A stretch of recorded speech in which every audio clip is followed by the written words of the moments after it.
ik tracht de lof weer eens vleg, maar het moeske heel grapperig. Wist ik even net wat ik zeg, de doen een beer op skimoen zeg. Beer boeloe, boeloe de beer. Wat oh wat, beleven te deze keer.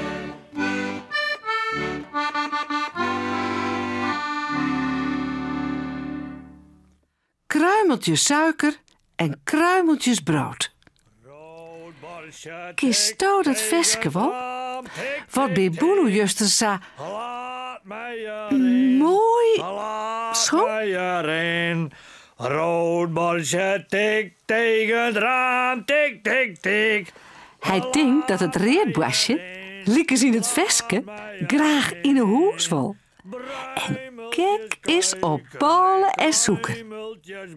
Daarom gaat hij naar de keuken om een potje met ballen en zoeken te pakken. Liekes in het veske. Miauw, spiekergek.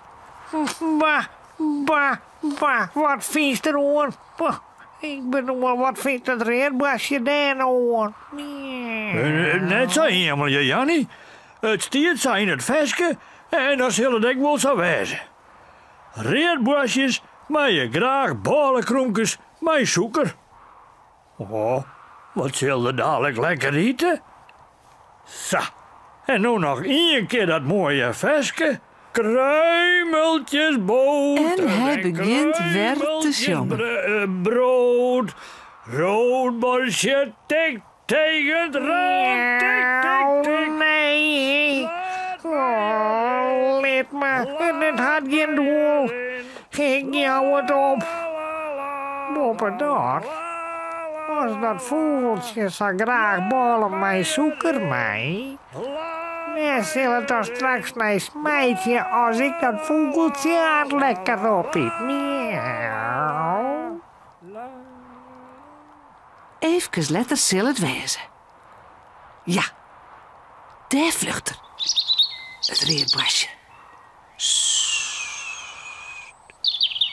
Hij zucht het paaltje maar eten.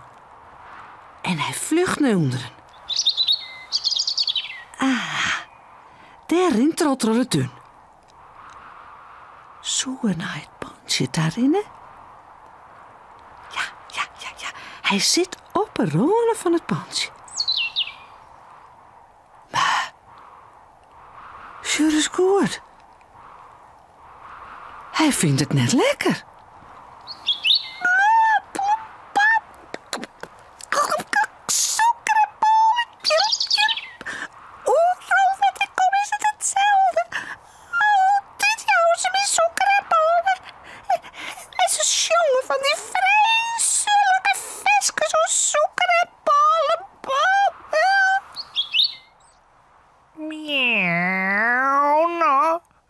Hier met de jongen. Waar had er nou gelijk? Miauw, vanzelfs vindt het reerbasje suiker en ballen net lekker. Hij mij dan een vogel wezen, maar daarom is het nog net gek. Miauw. Dat is jou een tevreden gevoel. Zucht het bij Boeloe. Wilst er eens in luistoel zitten, Git? Dat is mooi als het wat voor een oordwank is. Ja, een tevreden beer is een hele beer. En het reerbasje. Wat zou er nou wel graag maaien, bedoel ik? Let maar eens op. Nee. Oh.